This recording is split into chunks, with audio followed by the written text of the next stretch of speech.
muchas gracias por la invitación. Voy a aprovechar para servir un poquito de agua y lo que nunca hago, que es una presentación, esta vez voy a hacer una presentación. Esperen que tome un poco de agua. Bueno, me vengo para acá porque seguramente voy a tener que mostrar cosas. De vuelta, muchas gracias a todos por venir. Les voy a contar un poco algunas cosas que ya saben, otras que espero que les pueda aportar y después aclarar algunas dudas en particular de los últimos días, aclarar más que algunas dudas, algunas mentiras que se dicen constantemente, pero bueno. Arrancamos por lo que es la base de este programa económico, ¿no? Que es el ancla fiscal. Heredamos 5 puntos de déficit fiscales, 5 puntos de déficit fiscal, 10 puntos de déficit cuasi fiscal. Parecía imposible que se pudiera cerrar, ese déficit, no ya en un año, incluso en 2 o 3. El consenso era que en Argentina no se podía hacer más de 1 punto por año. Nosotros pudimos terminar con el déficit fiscal en el primer mes de nuestro mandato, o sea, los 5 puntos en el primer mes. Eso lo hicimos reduciendo el gasto del Estado en un 30%. Hilo esto con una pregunta que me hacen constantemente, que es, bueno, ¿por qué esta vez es diferente?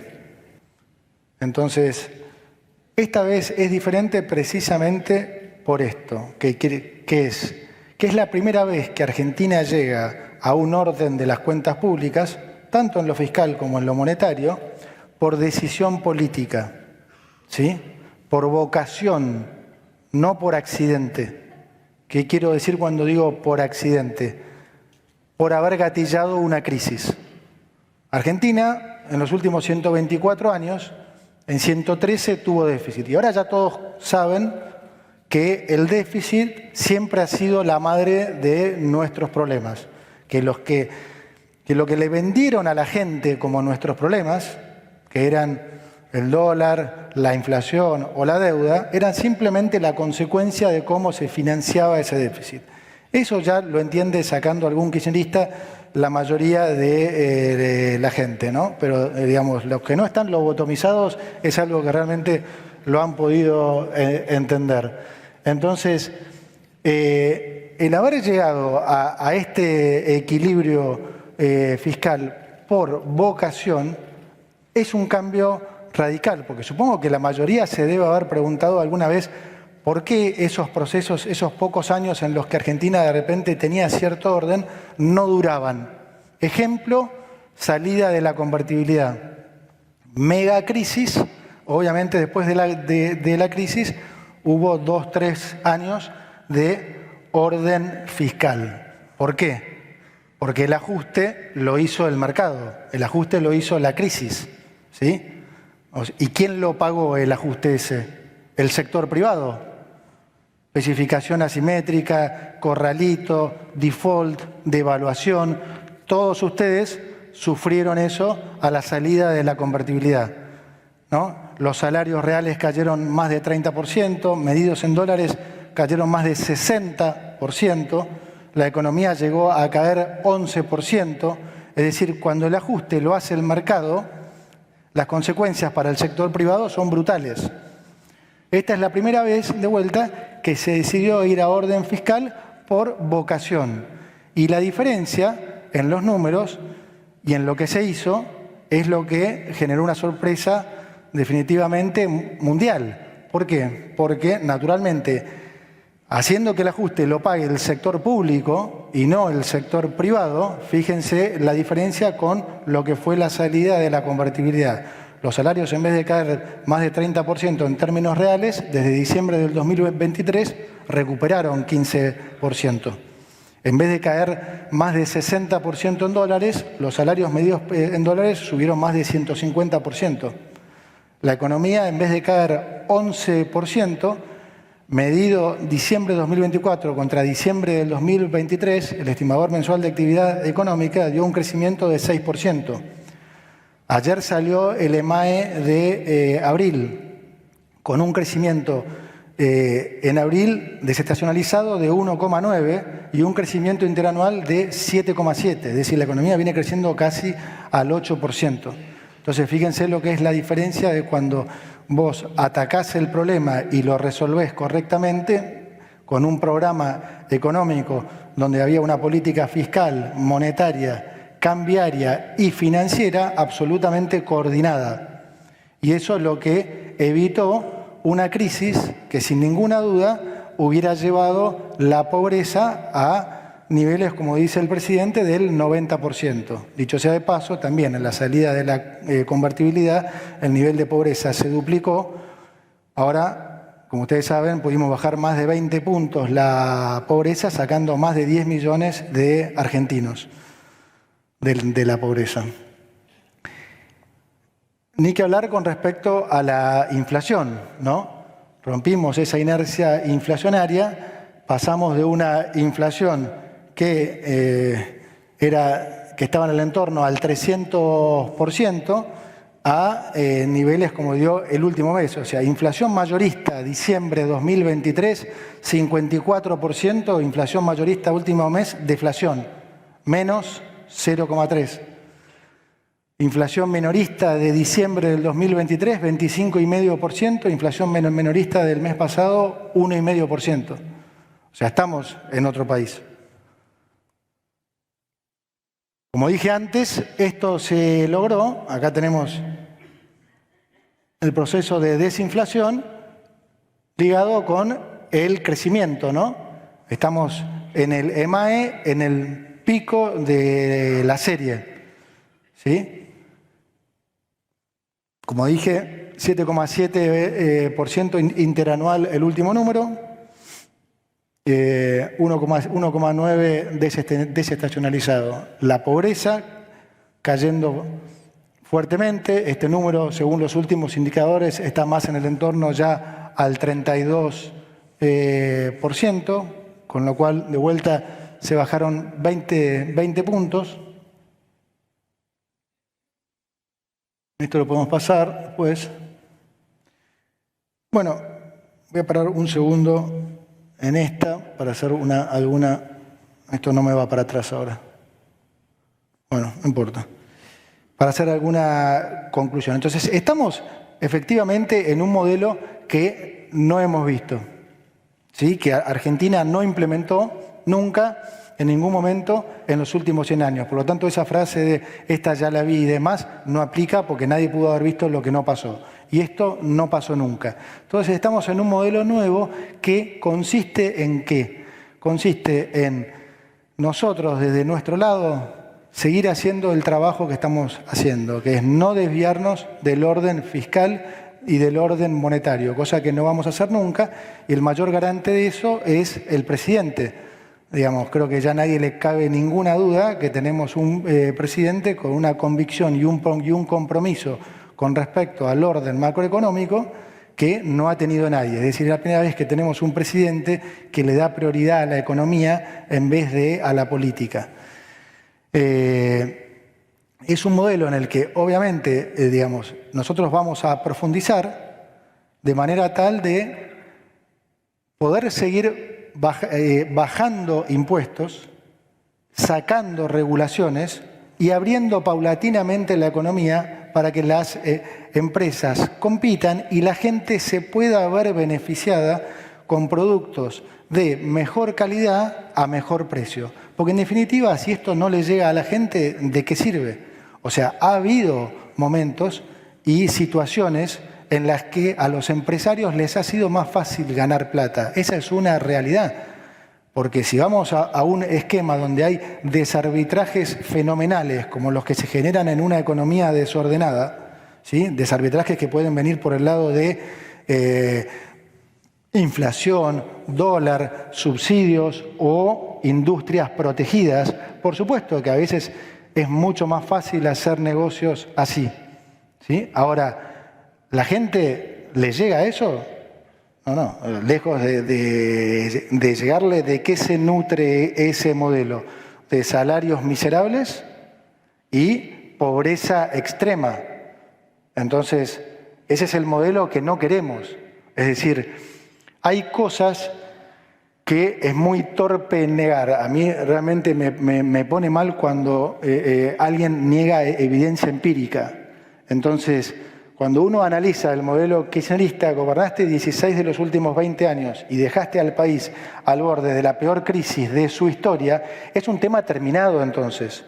¿Podemos estar de acuerdo en eso? Es un tema terminado. O sea, lo que vos haces no sirve. Punto. Después podemos discutir si hay un modelo mejor, peor o algo. Ahora, seguro lo que vos hacés es un desastre. ¿Sí? Bueno, ahora vamos a esto. Nosotros, hasta hace 18 meses, les decíamos lo que íbamos a hacer y les decíamos lo que creíamos que iba a pasar. Y eso era, en definitiva, una promesa. Hoy tenemos resultados para mostrar, que son los que acabo de mostrar. Entonces, ya empieza a haber, digo empieza a haber porque este camino es largo, pero ya empieza a haber evidencia empírica de que este sí es el camino correcto. ¿Sí? Esto empieza a ser obvio, porque si vos bajás la inflación del 54% mensual a menos 0,3, si no tenés volatilidad en el tipo de cambio, si estamos flotando, si no tenés déficit fiscal, si tenés un banco central capitalizado por primera vez al punto tal que entre los activos y pasivos del Banco Central ustedes tienen un ratio de tipo de cambio de convertibilidad de algo menos de 1000, entonces estamos en una situación macroeconómica infinitamente más sólida de lo que vivió Argentina en muchísimo tiempo.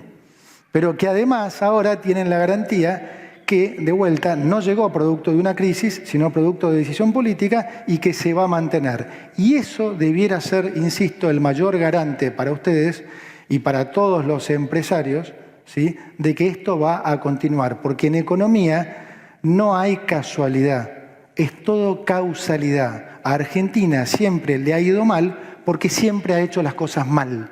Esa es la realidad nuestra, no hay ningún culpable atrás. No hubo ningún complot contra Argentina en los últimos 120 años. Argentina fue consistentemente un pésimo alumno, un alumno que no estudiaba y se portaba mal. Entonces, obviamente, le iba mal. Hoy Argentina es uno de los 5 mejores alumnos del mundo.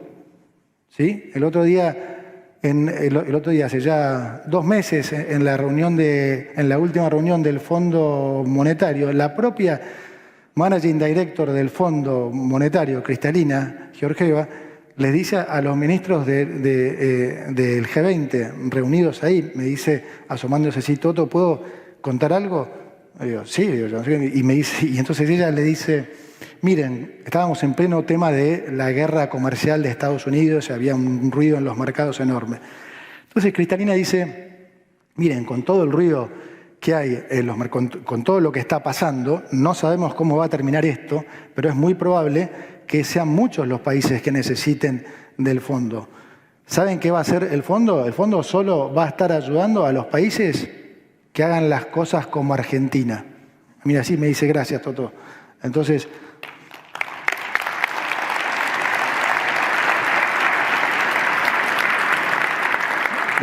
les cuento esa anécdota porque realmente es bastante contundente de cómo pasamos a ser, el peor alumno, como digo, a ser uno de los mejores. Más allá de que acá haya mucho de batalla política y cultural, ¿no? Y ahora voy un poco a esto. Obviamente cuando nosotros asumimos con el super equipo que tenemos acá, Federico Furiase, Martín Botier, Felipe Núñez, me encanta que los aplaudan.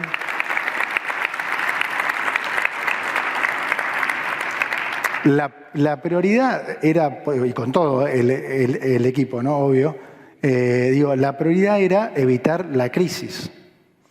Ahora, al muy poco tiempo nos dimos cuenta que la íbamos a evitar. Teníamos muchísima confianza desde el minuto 1, pero para marzo, abril ya estaba claro, para nosotros al menos, que estábamos en el muy buen camino y que lo peor había pasado. Pero ahí yo me acuerdo que le dije a los chicos, casi que el desafío mayor pasaba a ser el comunicacional. ¿Y saben por qué? Por dos razones. Uno, porque vivimos tantas frustraciones como argentinos que inevitablemente la mayoría piensa que a Argentina le tiene que ir mal. En particular, de mi generación para arriba, yo como les digo cariñosamente a mis hermanos, yo soy el más chico de 6, tenemos el cerebro quemado. O sea, en la generación nuestra para arriba, les digo, no servimos para más, porque, digamos, es una generación que vivió tantas frustraciones que les cuesta mucho realmente no ver las cosas negativamente. Por suerte vino una generación de jóvenes que creyó en un cambio, pero realmente, esto lo digo no como crítica, sino como observación de la realidad, y hay que ser objetivo, esa realidad está. Y esa realidad está alimentada por un montón de gente que quiere que a Argentina le vaya mal. Gente que ustedes conocen, incluso gente que ustedes les pagan para que los malasesoren. Se produce una paradoja realmente inconcebible, que es que hay un montón de gente que le paga a tipos que saben que le van a hablar mal y que están haciendo quebrar empresas desde hace 18 meses. Tipos que están mandando empresas a la quiebra porque desde hace 18 meses que le están haciendo creer que el dólar se va a ir a 5.000. Y les mienten y todas las veces buscan alguna excusa diferente para intentar hacerles creer que la cosa va a ir mal. En algunos casos es como dice el presidente y son burros, y no hay que tener, digamos, no lo digo de malo, es una realidad.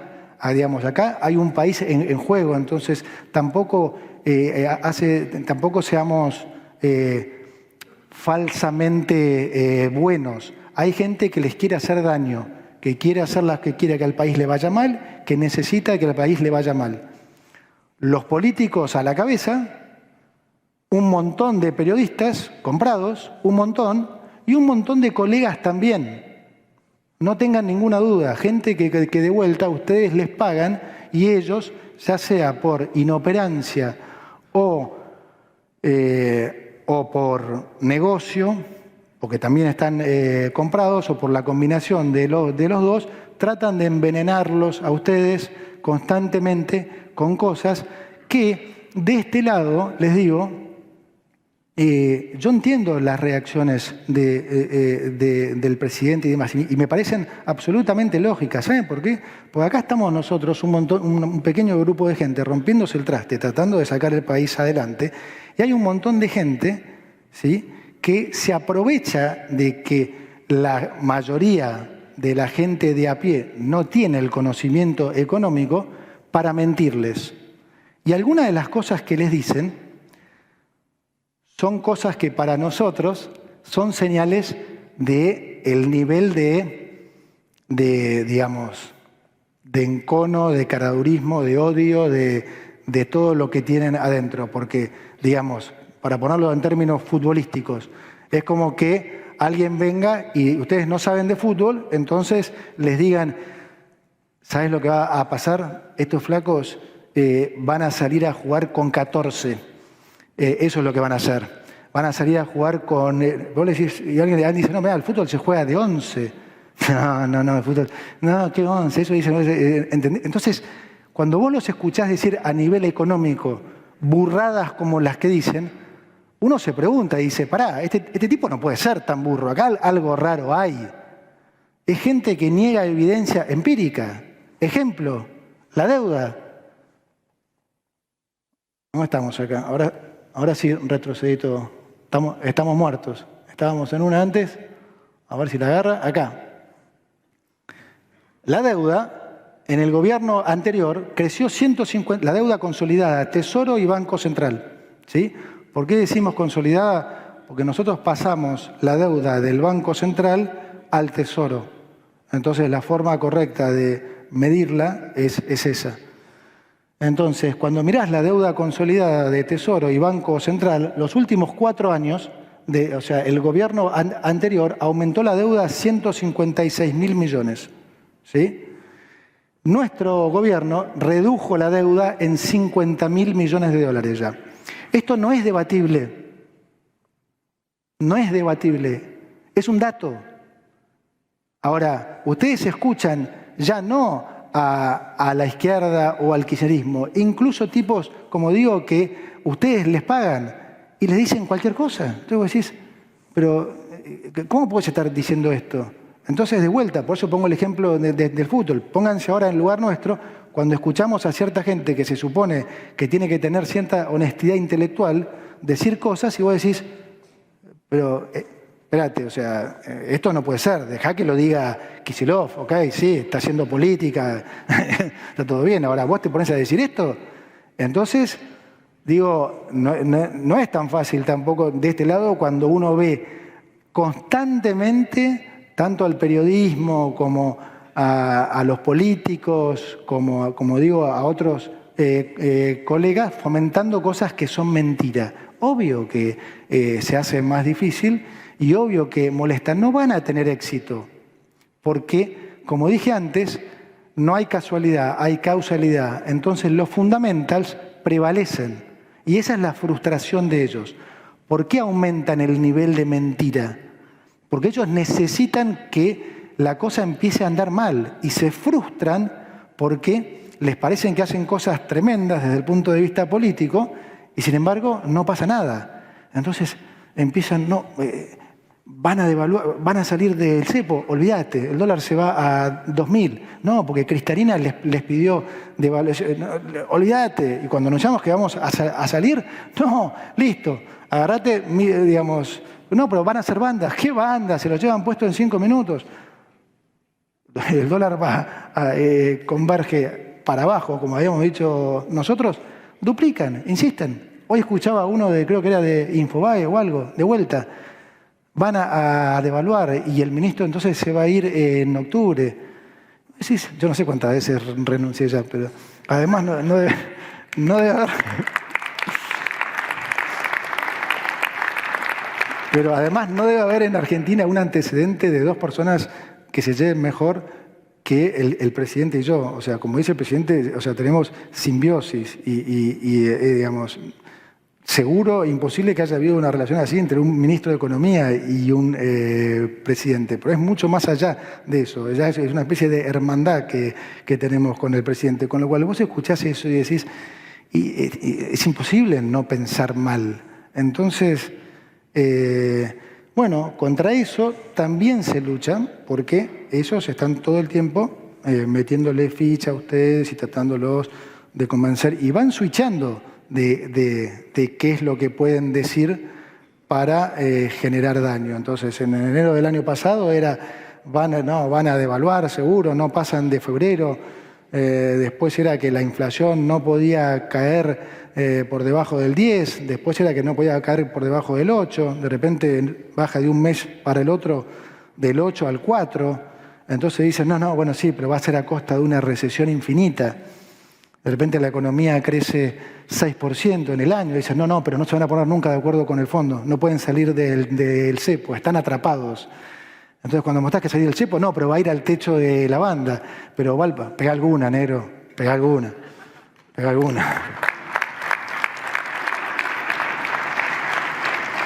Y esto lo cuento porque el domingo estoy en mi casa y me pide una reunión un empresario importante, muy importante. Entonces me dice, yo lo cuento porque no lo puedo creer, me dice, entonces vas a devaluar. Entonces yo me digo, ¿cómo iría a devaluar? O sea, ¿de qué estás hablando? Bueno, dice, es lo que dicen. Le digo, o sea, estamos flotando. O sea, primero... ¿Cómo lo podría hacer? O sea, vengo mañana y digo, el dólar vale 1.350. O sea, decís, ya es una cosa que no se puede entender. Y después me dice, bueno, me lo dijo tal economista. No es que no lo nombro para no encholarlo, sino que no lo nombro para no darle rating. Un impresentable. Entonces, le digo, bueno, tenés dos problemas. Le digo, uno, que escuchás a este flaco. Le digo, dos, que le pagás. ya es alarmante. Entonces, y hoy me junto con otro empresario que me dice algo parecido, me dice, te aviso algo, te doy un dato, me dice, yo que estoy en el ambiente y demás, me dice, de política y cosas, tienen todo el mundo en contra. Y esto, de vuelta, es algo que ustedes tienen que tener en cuenta. Hay un montón, como dije antes, de toda esta gente que necesita que a Argentina le vaya mal, y no es lo que quiere la gente.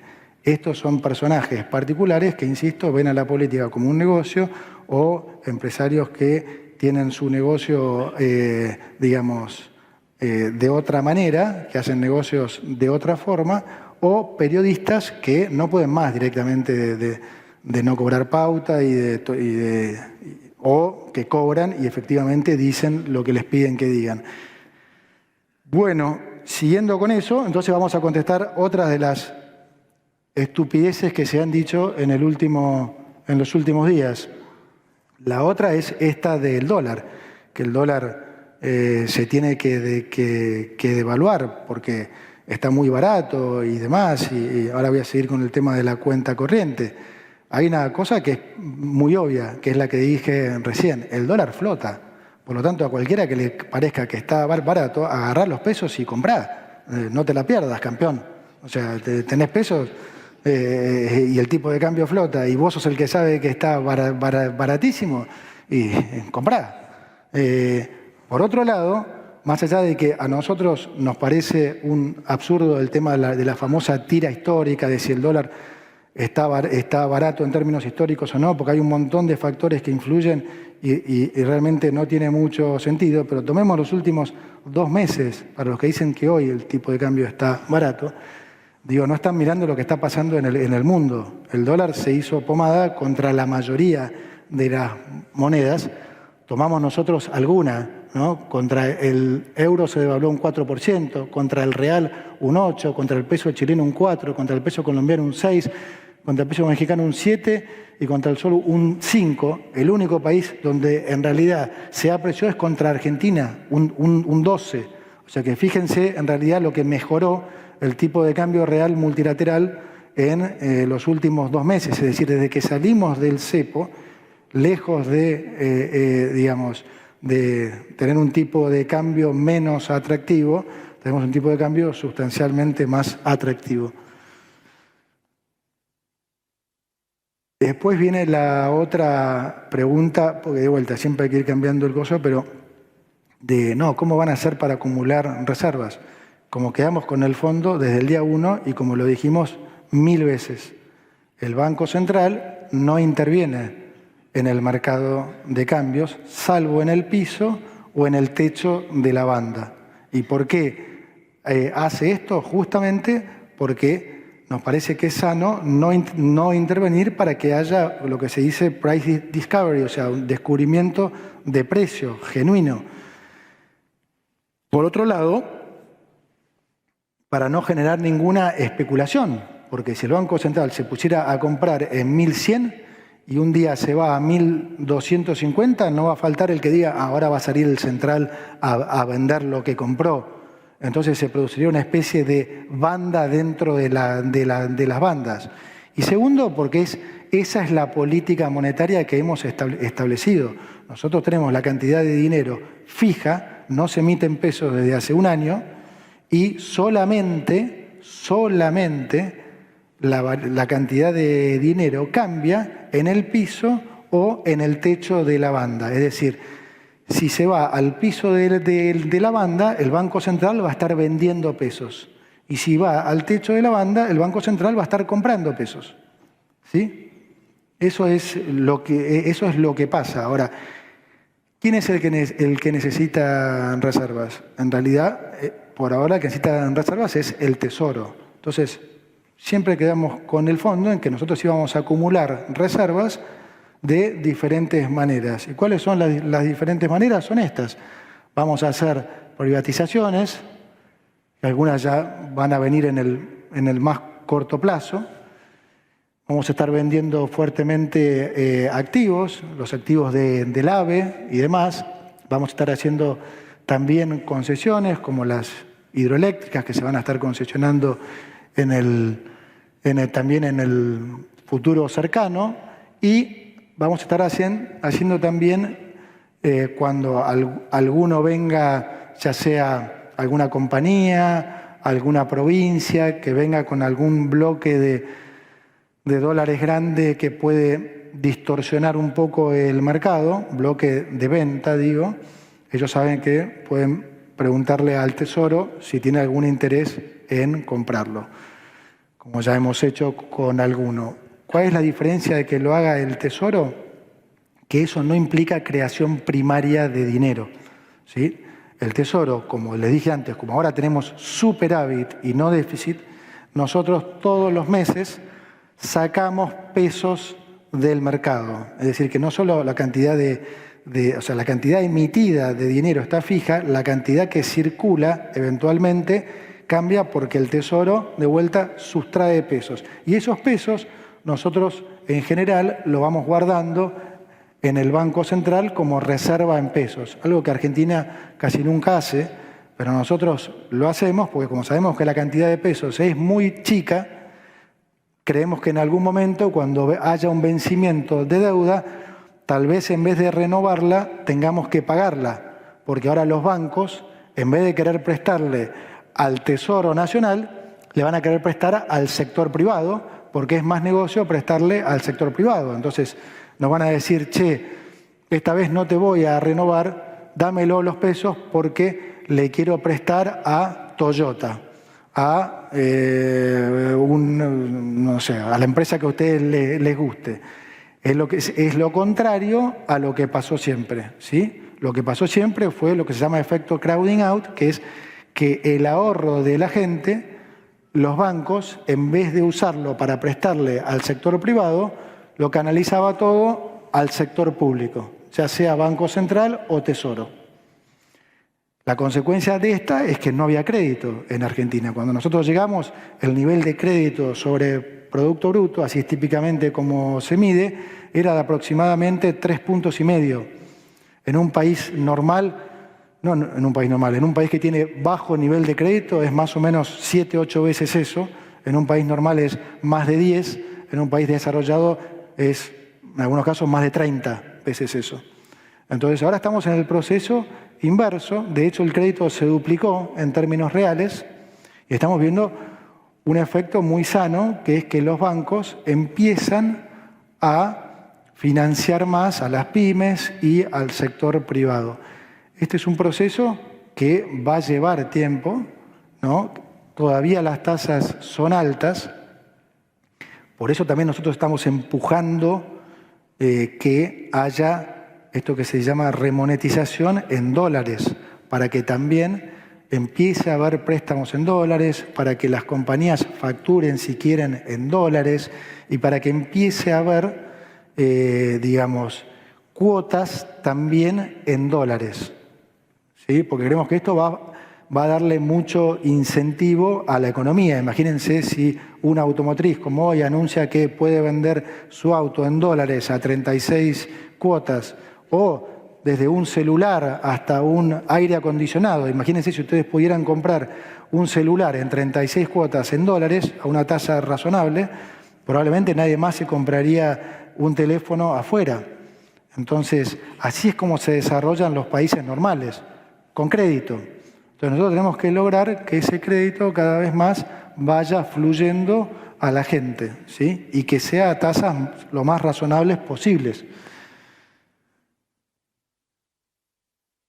Entonces empezaron con el tema de la cuenta corriente. Ahora se puso de moda, entonces dicen, no, pero viste, se están yendo los dólares, se van los dólares por el turismo. No puedo creer que dejen que los dólares se vayan por turismo. Algunas aclaraciones que son importantes, porque esto no es fácil de entender. O sea, una cosa es las cuentas fiscales, otra es la cuenta corriente. Entonces, cuando nosotros, primera diferencia grande, digo, ¿hay que prestarle atención a la cuenta corriente? Sí, hay que prestarle atención. Nosotros le prestamos atención. Ahora, la segunda pregunta es, ¿nos preocupa la cuenta corriente argentina? No. Es más, la mayoría de nosotros, Daza, yo, Bausil y demás, vivimos todas las crisis de cuenta corriente. Nos especializamos en esto. O sea, estudiábamos esto. No tiene nada que ver la situación actual argentina con situaciones que hemos vivido de crisis de cuenta corriente de otros países. Fíjense que, primero, el común denominador es, digamos, números de déficit de cuenta corriente sustancialmente más altos de los que tiene Argentina hoy. Nosotros hoy tenemos un déficit de cuenta corriente que va a estar entre 1,5 puntos y 2. Fíjense lo que son los números de cuenta corriente de déficit acá. -9, -8, -9, -6, -14, -10. Segunda gran diferencia es ¿qué está financiando eso? ¿Está financiando déficit del sector público o es un tema entre privados? ¿Sí? En la mayoría de los casos, como ven ahí, las crisis se producen cuando están financiando déficit del sector público. No es de vuelta lo que está pasando hoy en Argentina. Es decir, son transacciones entre privados. Es, yo diría, hasta sano lo que está pasando, porque es lógico que haya ahorro externo financiando inversión argentina, inversión y consumo privado en Argentina. Argentina es un país subcapitalizado, es un país que necesita capital, donde no se invirtió por los últimos 14 años. Entonces, justamente la inversión está creciendo al 31,8%. Más vale que, digamos, que esto se va a dar. Era un efecto totalmente esperable. Además, incluso mucho de esto es hasta financiamiento propio. O sea, por ejemplo, ustedes tenían dólares en el colchón, sacan sus dólares e importan un tractor. En las cuentas nacionales, nosotros los vamos a ver como un déficit de cuenta corriente. Ahora, ¿el país está mejor o peor? Si ustedes sacaron sus dólares del colchón, importaron un tractor para producir. Mejor. Incluso si la pidieron prestada. Entonces, no confundamos los conceptos. Argentina no está en una situación, digamos, ni parecida a tener un problema. Nosotros tenemos superávit fiscal, tenemos un déficit de cuenta corriente bajísimo, absolutamente necesario y, como digo, lógico para un país que está subcapitalizado. La gente que viene y que pide que le pongamos un impuesto a los viajes porque se van los dólares afuera, primero entendamos una cosa, esos dólares no se van, son transacciones entre privados. O sea, déjenme ponerles un ejemplo. Si Federico se quiere ir de viaje con su familia a algún lugar y tiene que comprar dólares y Chembo los tiene que vender porque quiere pagar el alquiler, entonces le vende sus dólares a Federico, fue una transacción entre privados. Los dos están contentos con su transacción. Ahora Chembo tiene pesos, puede pagar el alquiler, Federico tiene dólares, se fue con su familia afuera. No son dólares del Banco Central, son dólares de ellos. Es más, para los que se quejan que el dólar está barato, agradézcanle al turismo, porque si no estaríamos en 900, no sé. Entonces, digo, una cosa u otra. Entonces, como digo, no es un tema y para terminar, me gustaría mostrarles también un ejemplo, porque el otro día cuando le explicaba esto a uno, me decía, no, pero bueno, ¿qué me decís de la época de Macri? Que estuvo déficit de cuenta, y además a Macri los primeros 2 años le fue bien. Yo siento que es muy parecido a esto. Es algo que probablemente escucharon eso. Entonces, me pareció bueno hacer una comparación de lo que fue, digamos, de lo que son los números actuales con lo que fue, digamos, también el primer trimestre del 2017, para hacerlo de vuelta comparativo con lo que es el primer trimestre del 2025. Y van a ver que es bastante interesante las conclusiones. Fíjense, primer trimestre del 2017, primer trimestre del 2025, es decir, primer año. el Producto Bruto, ¿cómo había variado en el 2017 con respecto al año anterior? Había crecido 0,6, ahora creció 5,8. Bastante más, ¿no? El consumo privado había crecido 2,9. ¿Cuánto creció ahora? 11,6. La inversión, ¿cuánto había crecido en el 2017? 5,7. ¿Cuánto creció ahora? 31,8. O sea, estamos viendo que los números son totalmente diferentes, ¿no? No necesito... Las exportaciones habían crecido 0,9 en el primer trimestre del 2017, ahora 7,2. Casi el número más importante. El resultado fiscal. En el primer trimestre del 2017, Argentina tenía casi 6 puntos de déficit financiero.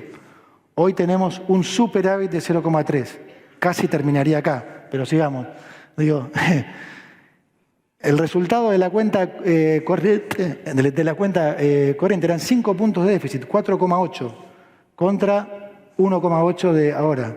Entonces, los pasivos remunerados del Banco Central.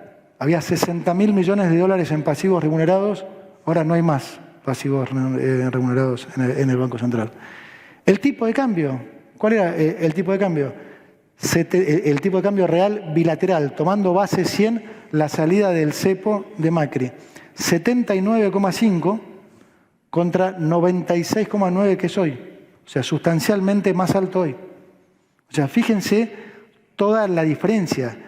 Este punto es fundamental porque la otra característica que no dije cuando hablé de lo de la cuenta corriente, que es fundamental, es que en todos los casos de esas crisis que vimos había tipo de cambio fijo. Hoy tenemos tipo de cambio flotante, que es un ajustador automático de la cuenta corriente. Y además, como digo, estamos en un nivel de tipo de cambio sustancialmente más alto de lo que fue también en el primer trimestre del 2017. Entonces, fíjense todas las diferencias que hay, que no son grandes, o sea, son enormes. No pueden ser más grandes las diferencias. Sin embargo, ¿cuánta gente van a escuchar querer meterles este cuento? Por último, fíjense acá, esto se podría ver como una oportunidad, ¿no? El riesgo país con Macri era 410, hoy cerró todavía más arriba que este número, casi en niveles de 700. ¿Qué muestra un poco esto? Este era un modelo que se basó mucho más en expectativas, ¿sí?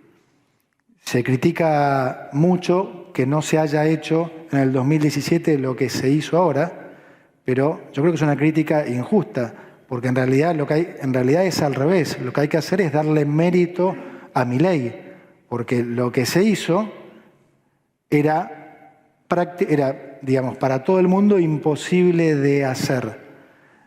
Entonces, esto que muchos dicen es lo que se debería haber hecho, insisto, no era fácil hacerlo en ese momento, y la expectativa en ese momento, ¿cuál era? Era decir, vamos a cerrar el déficit fiscal con crecimiento. Vamos a tratar de generar las condiciones para que Argentina crezca a los niveles que estamos creciendo hoy, al 6%, cosa que no se dio. ¿Y qué pasa? Cuando la economía crece, entonces los ingresos tributarios crecen.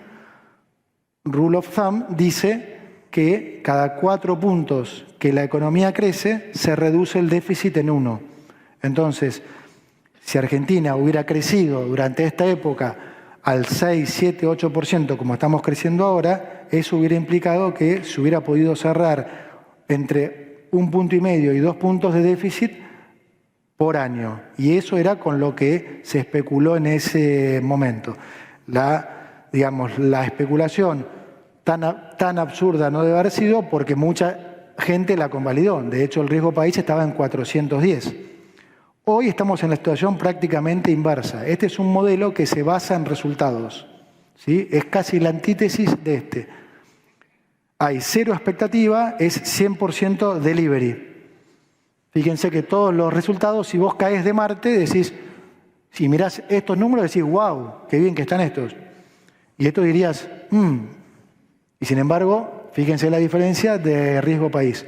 Pero eso representa justamente la oportunidad que hay hoy, tanto en los mercados, tanto en la economía real como en los mercados financieros. Es decir, hoy nuestro pasado nos juega tan en contra que todo el mundo quiere ver resultados antes de tirarse por delante. Y eso es lo que nosotros estamos haciendo desde hace 18 meses, que lo que estamos haciendo es mostrar resultados. Digamos, de vuelta, terminar con el déficit fiscal en un mes es inédito. Terminar con el déficit cuasi fiscal y la emisión en Argentina en 6 meses es absolutamente inédito. Crecer al 6%, 7-8%, con este orden macroeconómico, bueno, es algo que, de vuelta, Argentina no veía desde hacía muchísimo tiempo. Tener la inversión creciendo al 32%, el consumo privado creciendo al 11,6%, y bueno, de vuelta, son cosas que no veíamos hacía mucho tiempo. Ahora ustedes dirán, bueno, pero entonces, ¿por qué no se refleja en el riesgo país y demás? Bueno, por esto que estamos diciendo antes, porque no es gratis hacer las cosas mal durante tanto tiempo. Eso se paga. Imagínense que si esto pudiera solucionarse en 12 meses, seguramente habría muchos más políticos en el mundo que se tentarían a hacer desastres, a darle a la maquinita. Total, si se arma lío, se arregla en 6, 12 meses. Y bueno, no, obviamente esto lleva tiempo. Argentina ha perdido mucha credibilidad a raíz de todos estos desaciertos económicos. La credibilidad es la materia prima fundamental para hacer política económica y nosotros lo que tratamos de lograr día a día es reganar esa credibilidad. Y eso solo lo podemos hacer mostrando resultados. No hay otra forma, porque Argentina no tiene otra forma. No nos creen más promesas. Entonces, nosotros tenemos que seguir validando lo que hacemos con resultados. Y eso es lo que hemos venido haciendo y es lo que vamos a seguir haciendo. Nosotros no tenemos ninguna duda que este es un cambio de modelo digamos, que va a ser exitoso, que por supuesto va a llevar su tiempo, que tenemos clarísimo que hay un montón de cosas más por hacer, ¿no? Tenemos que hacer una reforma laboral es imprescindible, ¿no? El nivel de empleo no crece desde el 2011, el número de empleadores no crece desde el 2008, hay 540.000 empleadores desde el 2008, o sea que no crece la cantidad de empresas, no crece el empleo, nosotros no podemos ignorar eso. Es obvio que hay que hacer una reforma laboral, es obvio de vuelta que como es la situación actual con la industria del juicio y todo lo que todos conocemos, bueno, todo eso va a haber que cambiarlo.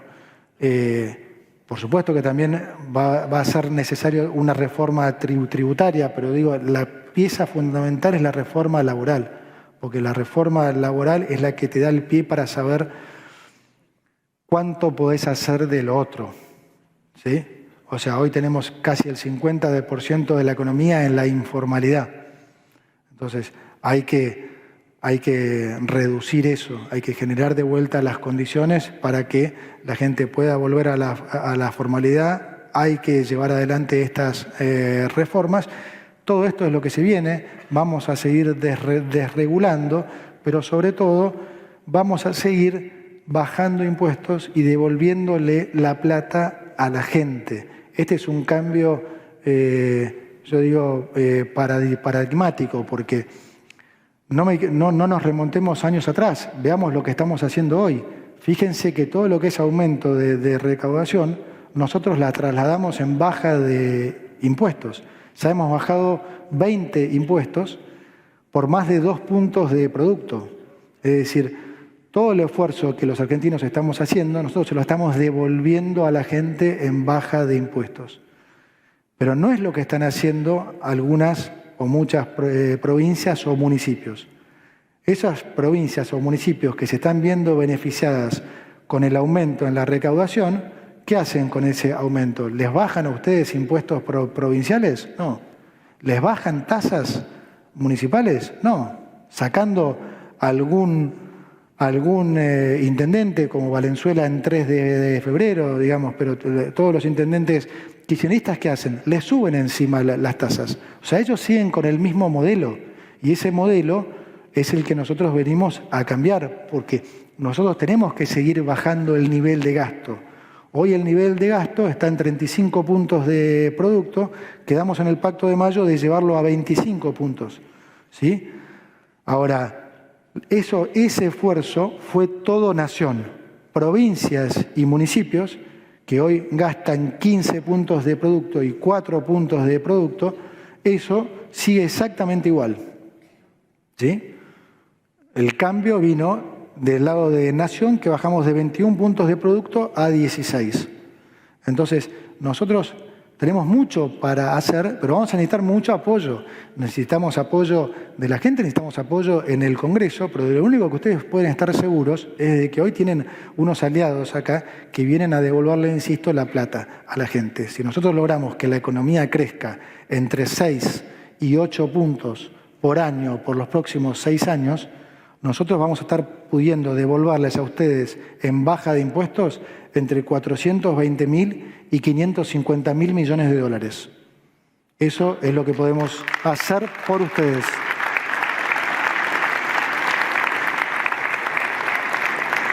Así que nada, para terminar, digamos, lo que les digo siempre, nosotros tenemos confianza absoluta en que este es el camino, no tenemos ninguna duda de que en el futuro se va a hablar no de los países creciendo a tasas chinas, sino creciendo a tasas argentinas. No tenemos ni la más mínima duda que Argentina va a ser la estrella de Occidente de los próximos años y ojalá podamos convencerlos a todos ustedes lo más pronto posible, porque lo más que los convenzamos, lo más rápido que vamos a salir y lo mejor que vamos a vivir todos, en particular nuestros hijos. Muchas gracias. Gracias, ministro Caputo. Gracias, un placer. Si bancás a Javier Milei, suscríbete, dale like y compartí.